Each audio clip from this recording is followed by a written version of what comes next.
All right, and thank you for joining us here at the First Alert Desk. I'm Maria Moreau, here to tell you about a common scam that we're starting to see go around here in the Metro Atlanta community. We're talking about imposter scams. Have you ever picked up the phone and gotten a peculiar phone call, maybe from a law enforcement agent or a high official, demanding that you dish out money? And these scammers, they are getting really good, especially with technology nowadays, helping them sound more and more convincing. And we're going to tell you a little bit about what you should look out for, this common scam going around, and more. And joining me to talk about that is our Simone Williams. She's a Better Business Bureau consumer expert for Atlanta and Northeast Georgia, and our go-to person to help us prevent us from falling into the fraud trap. Simone, thank you for joining us. Well, thank you for having me. So, before we get into this, there's a couple of scams that we're going to talk about today. A common phone call scam or an imposter scam where con artists will pose as law enforcement agencies to try to get personal information or money out of people. And then some holiday scams that not too many people know about, but they definitely should, especially as we head into the weekend. I want to start with the imposter scam. What is it, and why are we starting to see more and more of it? So basically, an imposter scam is a scammer that's actually playing a role of high caliber.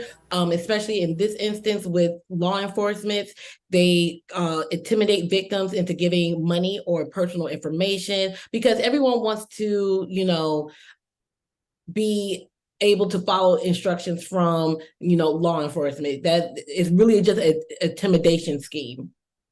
And as we talk about something like that, it's very scary already when you do get a phone call, maybe from someone pretending to be law enforcement saying, hey, you have a warrant out for your arrest, or something that's really damaging to someone. And that puts you in a state of, oh my God, I want to clear my innocence and I want to make sure that I sort this out. But in that moment, a lot of people don't think about whether this is legitimate or not. We actually spoke with a person who recently came into contact with one of these phone scams. It was a scammer claiming to be a local Cobb County law enforcement agent and demanding immediate payment. We're going to play some of that interview just so that you can get a closer look at what it's like to be victim and things to watch out for when you are getting a phone call that might be a scam. As we're continuing this conversation around imposter scams, specifically phone scams that are going around certain Metro Atlanta communities, we're talking with Eric Sander, who nearly fell victim to a similar type of phone scam out of Cobb County. Eric, thanks so much for joining us. Of course. So I want to get into this. You luckily and thankfully didn't lose any money in the end, but you described your experience to me with this phone scam, and the word here is the scammer was very convincing because you're a journalist, former newsroom employee. You know about all of these consumer alerts and scams, and you're immersed in that world.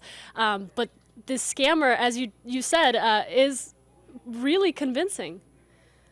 Right. And I think the one they were convincing they were they have their they knew all the buttons to push, and so they never asked for anything overtly personal, which we've all learned hopefully that that's a red flag. So they weren't asking specifically for numbers. They weren't asking for an address. They talked like they already had pertinent information, and then but they were really fast. And I don't know if they spoke fast, but they were just very deliberate. So they never really gave you a chance to kind of interject. Unless you're ready to start doubting it, then I think there's a good chance you fall. And I want to start from the very beginning. You get this call. There's a caller ID on it. Is that correct? Um, there was not with a name, but there was a phone number, yeah, Mm-hmm. and it was a perfect storm probably because I had recently it was a purchase out of a city in New York State, and I had recently just the day before, 2 days before, bought something from a store in that city online, and so when I saw the area code, it was a missed call. When I checked the area code and saw where it was, I'm like, well, maybe it's related to that. Otherwise, I never would have answered or returned the phone call. But so just kind of a perfect sequence of events. And when I called, that's when they went down this road of um, Amazon. There were charges to your Amazon account for a MacBook Pro and I think earbuds, and I said, well, these are fraudulent. That wasn't me, and they kind of, which obviously they knew I was going to say, and said, well, we believe you're the victim of identity theft now, and so on. And then she put me on, and in hindsight, this should have been my first clue how quickly they put me in touch with an agent, a federal agent. But it was almost like they were, I guess at the time I was thinking, man, gosh, they must have this problem all the time, and they're buttoned up. In hindsight, it should have tipped me off, but it didn't at the time.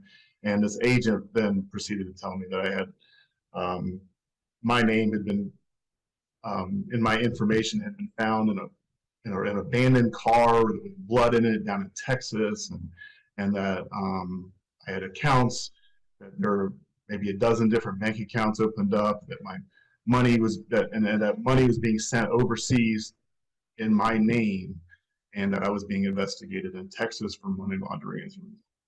And It was all very. you mentioned at how quickly they spoke and kind of threw that information at you. That's a lot of times that's a tactic used to make sure that you don't have a second to think. Throughout that conversation, at what point did you have your first red flag or kind of thought that, hey, this might not be what I think it is? It was when there were a couple times, and that I think I was wondering, but I kind of ignored it. But it was when he started saying I needed to go to the bank, and again, he wasn't asking for specific account information, but before I caught on, I did mention what banks I had accounts at, and he said, well, okay, you need to go get this account, withdraw your money, and then we're going to supply you with, basically it was a Bitcoin account to move your money. And I was like, wait a minute, that's ridiculous. And I said, well, I've never heard of that. But they were prepared for that. And he started citing like US code, and no, you can look it up. This is the way the federal government does these things now to protect your accounts. When we talk about these scams and the thousands and hundreds of thousands of people who fall victim a year to them, a lot of those victims are seniors or people with language barriers, really vulnerable community members that might not know how to watch out for these signs or what they should do if they think they're being scammed. Speaking as someone who has, gone through this, what advice would you have for people? I hate to say it because I hate being too cynical about things, but you got to be suspicious. You have to doubt. And I think you have to have very specific rules about what you're going to say over the phone. So even if you're like, man, this sure does sound convincing, this sure does sound legitimate, but my process is that I'm not going to like in this case, they gave me badge numbers, right? And maybe to your question earlier, maybe that's what I should have done is say, okay, before we talk further, I'm going to check those badge numbers, because that's when they started getting annoyed with me. When I said I'm going to call the U.S. Marshal's office and check your badge numbers that you gave me. And I think procedures like that, having rules in place for yourself, that you're gonna follow to a T, regardless of how convincing it may sound on the phone. To me, I think that would help. And that was Eric Sander. He's a Cobb County resident who came close to almost being scammed. As you heard him explain his experience, there were moments that kind of flagged him that this might not be what I think it is. But for so many out there, it's always too little too late. Recently on Atlanta News First, we reported a Lilburn resident who found himself with $9,000 in debt because he thought that he was paying an arrest warrant over the phone when it was a scammer. So I want to bring you on here to talk about the signs that we should look out for and what we should do in those moments, similar to the one that Eric experienced.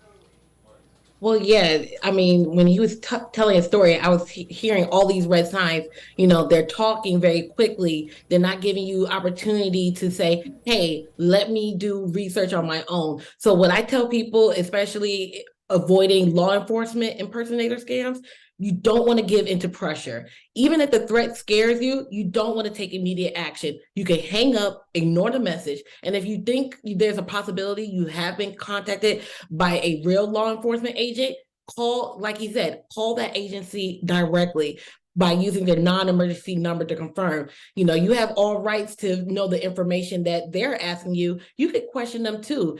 And you want to guard your personal information carefully. Do not share information like your address, social security number, or bank account information, even if you know the imposter makes it sound like they already know that type of information. Don't share it. If they really have that information, they wouldn't question you about it. And again, you never want to send money to strangers. From what he was saying, that they were asking him to send this type of money to this agency. If agency is going to ask for money, you're probably going to get a letter first before they even reach out to you via phone or text message. So you just want to be very careful and not give into those pressure to say, okay, I need to fix this immediately. Very well said. And, you know, this is only one of so many scams out there. One of those are happen around the holidays, and we have a holiday coming up where a lot of people are unwinding, spending time with friends and family, taking advantage of the long weekend. Maybe they don't have their guard up for scammers out there that are trying to take advantage of people who are, you know, spending that free time.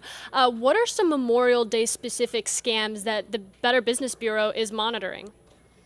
So what we want to tell people, especially our military community, because what we did is in 2022, last year during our BBB risk report, we found out that active duty military reported losing $491 per scam versus their military spouse, which was 249, and veterans losing 200. So during this time, everyone wants to be patriotic and they want to give to different charities or different organizations. We're asking them to do their research. What we also see is that they're making these scammers are making these direct scams of high price military loans. So they're starting to send out advertisement for loans that promise a guaranteed instant approval or no credit check, often comes with hidden fees and extremely high interest rates. So we want people to know that legitimate lenders will never guarantee a loan before you apply, and that loans that require an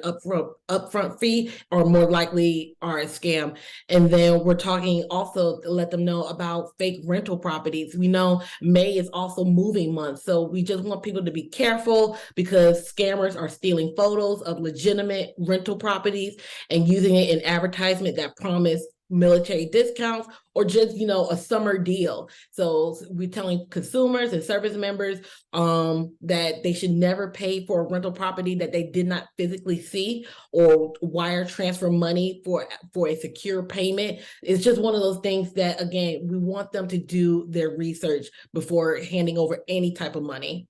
And you know, we often talk about these holidays and scams that prey upon people's emotions. You know, Memorial Day is a somber time for so many, a day of reflection for the country, to think about those who have served, and that puts many in a vulnerable emotional state. And for that, I want to bring in scammers that take advantage of that opportunity, especially online through charitable donations or other avenues, with people wanting to be a part of Memorial Day, maybe give back a little to their community, give to projects that work to help veterans. How should they do that mindfully so they don't fall victim to a scam?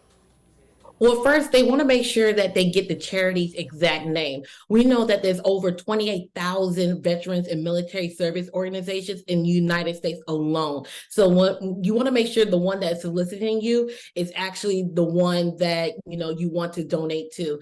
You want to watch out for excessive pressure to donate. Honest charities won't pressure you to make an on-the-spot gift decision. So donors will always have a choice to find out more about the charity, so they feel confident that they're giving to the right one.